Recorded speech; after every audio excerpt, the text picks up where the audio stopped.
welcome to everyone to another episode of the SARIM podcast, an initiative by the South Asia Research Institute for Minorities. We focus on amplifying the voices of marginalized communities across South Asia through research, dialogue, and advocacy. Our aim is to build understanding and compassion and justice in societies that are often unheard. Today's conversation is about education and dignity for Dalit community in Nepal. I'm your host, Tasveer Fatima, a research associate at SARIM and an advocate for minority and women's rights. Joining me today is our honorable guest, Mr. SUNAR. Mr. Roop is the founder of Dignity Initiative, a research and advocacy nonprofit organization that focuses on supporting the rights and uplifting the voice of Dalit community in Nepal. Welcome, Mr. Roop. It's truly an honor to have you with us. Thank you. Thank you so much. To start off our conversation, could you take us along your journey and how did you come up with this idea of Dignity Initiative and what was the motivation behind it? Thank you. Thank you for the question. Actually, my journey is deeply rooted in our lived experiences. I was born into a Dalit family, and I grew up witnessing how caste-based discrimination takes place in the society and how it continues to, affect our lives. So these experiences have made me one thing very clear at a very early age that the discrimination is deeply embedded in our socio-economic, culture, and political, and of course the cultural setup as well. So over the time, through my education and later my engagement on Dalit rights, I began to see how caste discrimination operates not only socially, but also legally and other political or institutional setup. So what I saw very significant is I noticed a persistent gap between constitutional promises of equality and the everyday realities faced by the Dalit community. So the idea of Dignity Initiative emerged from this very realization. It was established by a group of academics, activists, researchers, and development professionals from the background back in 2015. And the main purpose of this organization is to challenge the exclusion at its roots by producing evidences, engaging in policy advocacy, and of course, amplifying Dalit voices. And at the moment, we have been supporting Dalit rights in Nepal by providing appropriate data, evidences, and policy insights. And we are also actively engaged in mobilizing international human rights mechanism to recognize caste as a serious human rights problem within the domestic laws and international, human rights framework. So, at the meantime, Dignity Initiative has also been preparing the next generation of leaders from the Dalit community. For example, at the moment, we have been supporting or providing fully funded scholarship to 31 Dalit youths to study law. And at the university level, they learn the law with us. They learn how society works and how caste actually operates in our setup and how structures shape, Dalit lives at the, national and international level. So meaning that we have been teaching them how the law can be turned into a tool of resistance, right? In a nutshell, if I have to summarize, Dignity Initiative is about reclaiming dignity as a political principle. It is driven by the belief that the social justice is not just about access to rights, but about transforming the system that deny people dignity at the very first place. Right, that was truly motivating. And also, this is a real inspiration for people who want to step out into this field of work. So, what is the current situation of Dalit communities in Nepal in terms of employment, access to education, healthcare, etc.? The situation of Dalit community in Nepal is, of course, remains deeply shaped by historical caste-based exclusion. We must, highlight this historical discrimination because Dalits have faced generations of untouchability and systemic denial of access to land, access to justice, access to political, not only social but also institutional. So in today, Nepal's constitution explicitly outlaws caste-based discrimination. The constitution, which was promulgated in 2015, it explicitly outlaws caste-based discrimination and untouchability, and other dedicated anti-caste laws are also there.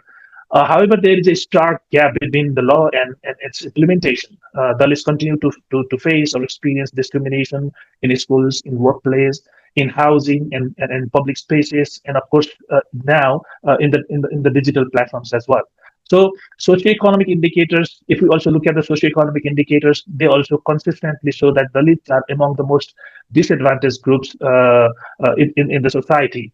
So if I give you some political pictures, we have a mixed electoral system. The proportional representative system is there, which was initially introduced to bring traditionally marginalized groups to the political forefront. But it has turned out to be a tokenistic, right? And now we have election that's coming up in 2016 in March. and several political parties are also selecting their candidates for both the first past the post system and proportional representation system. But unfortunately, the selection process is heavily controlled by party elite, which often result in symbolic representation rather than the substantive leadership, right? And if you also look at the justice system, the cases of caste report often go on, caste cases often go unreported, and there's a weak enforcement, and of course there is a situation of impunity from the Dalit perspective. And at the same time, Dalit movement in Nepal, has grown a bit stronger and articulate, more articulate. Probably the development and information technology and social media has also provided a level playing field for this. At the moment, Dalit activists, lawyers, or scholars, even women, are increasingly challenging exclusion through advocacy, litigation, even research and public discourse. So the struggle is today is not only for inclusion but for dignity and also the structural transformation. So if I have to summarize what I'm trying to say, uh, it looks like Dalit community in Nepal stands at a crossroads between progressive constitutional promises or commitments and persistent structural discriminations. So the future depends on whether the state or society are willing to go beyond tokenism and confront caste as a political, economic, and moral issue. That will heavily determine where the Dalit stands in the future days. Absolutely, Ru. And I really hope that your organization and for the cause you guys are working for, it can contribute positively in bringing further changes to the society. So you have been working in the education sector for more than a decade. Can you summarize your experience working with the students of a marginalized minority group? Thank you. Thank you for the question again. My experience working in the education sector, because I have worked in the education for more than a decade, it's quite interesting. So to understand the present situation of marginalized children or marginalized Dalit youth, we must begin with the story. As I said earlier, for generations, Dalits in Nepal were systematically denied access to education through, caste norms and different practices. So in the past, education was not just inaccessible; it was actively prohibited. So we must understand this because it has a future implications. So after the restoration of democracy, there was a significant shift. Dalits also started going to school, in a large numbers. Literacy rates gradually improved, and the right to education was formally recognized in law and practice. So today, Nepal's overall literacy rate stands at 76.2% according to the recent census, but among Dalits, it's only 16.2%. So you can imagine that more than 32.6% Dalits are still out of school or illiterate, right? So if you look at the higher education data, only 0.4% Dalits have bachelor's and higher degree. So these numbers tells us that the historical exclusion continue to shape our present realities as well, right?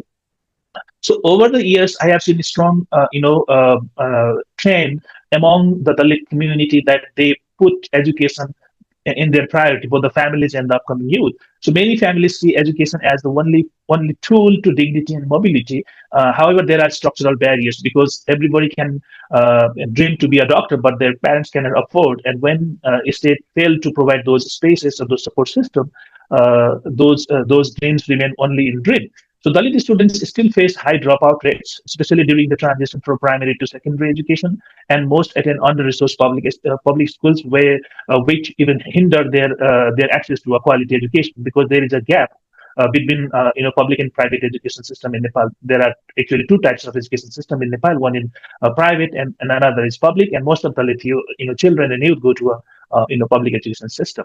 So caste-based discrimination is still there within the education system as well because it's not in the law, but in practice, subtle discrimination is there in the classrooms, and the curricula is exclusionary, and of course, Dalit students feel sometimes alienated. So the state has some measures as well. So for example, the state has the constitution promises to provide scholarship from one to school level education, but it's not translated into actions, right? So there are certain constitutional and legal provisions which are yet to be implemented in practice, which must be done without any further delay. And at the same time, we Dalit representation in the teaching position is also very low, which is also hindering Dalit access to education, because when Dalit children or youth don't see their role models in the school, they sometimes don't feel safe to express themselves, or sometimes their learning is also obstructed. So we have been also demanding Dalits to be included in the teaching position in the school level or beyond the school level, right? So from my experience, the challenge today is not the absence of policies, because we have substantive policies. I mean, we have enough normative frameworks, but there is a failure to dismantle caste within the education system itself, right? So we must revisit our curricula where Dalit history could be taught differently, where Dalit symbols or the narratives that support Dalit life and their civilization could be incorporated. We really need to look at or revise the curricula so that the history, culture, narratives are reviewed and reprojected differently, so that their dignity is upheld. So to move forward, I think we need to we need a targeted budget for Dalit education at all levels, from early childhood education to school level education, and beyond that up to the university level educations. This will help them to increase their access to justice. So in short, education has, of course, opened the doors for the Dalit community, but those doors, remain very fragile and unequal. So government must come up with the policy and programs to ensure free and quality and inclusive education. I would rather say to fulfill the constitutional commitment, because it is not only a question of justice, it is also a question of dignity for them. So I think the government must fulfill the constitutional promises, which promise them to provide school level education with full scholarship, which is yet to be realized. Right, I totally agree with you, and I really appreciate your efforts to work for the education sector, because I also believe that this is the education part is the most important in the upbringing of the whole generations. And moving forward, in your view, how can NGOs, youth, students, and academics contribute to eliminating caste hierarchies and work for the development of the system?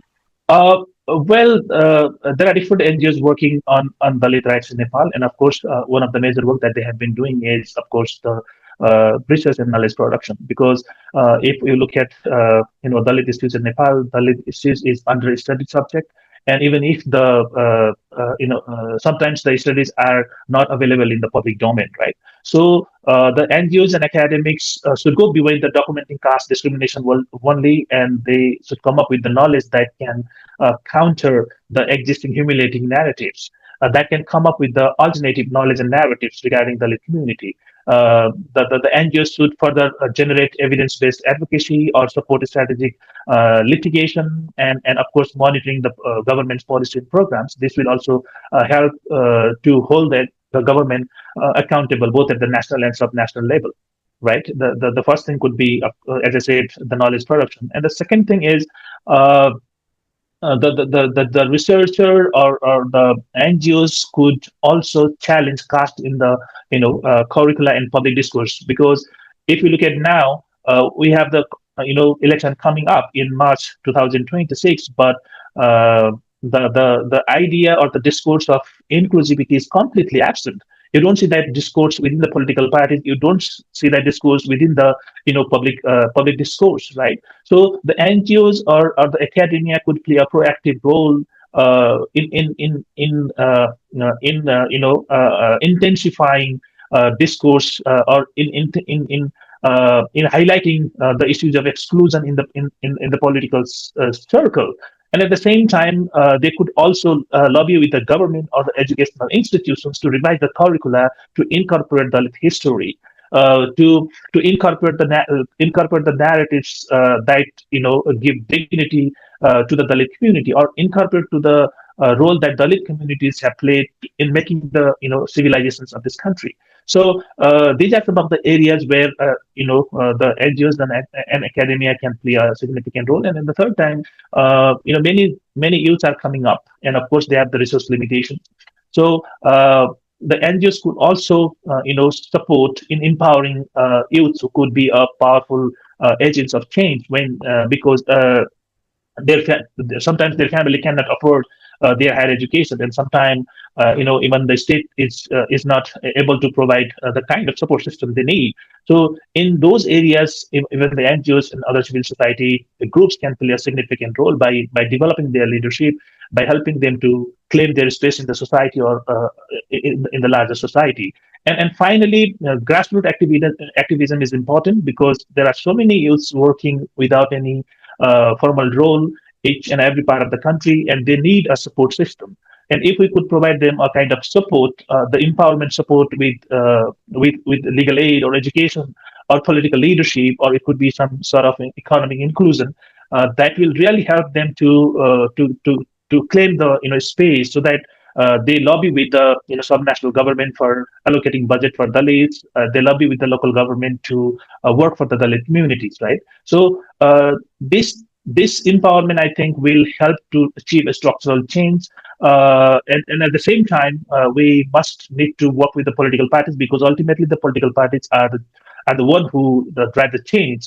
So we must make a lobby with the political parties to make their policy inclusive, to make their structures inclusive, and give space to the lead candidates so that they claim the leadership and be a change agent in the society and bring changes in the lives of the lead community.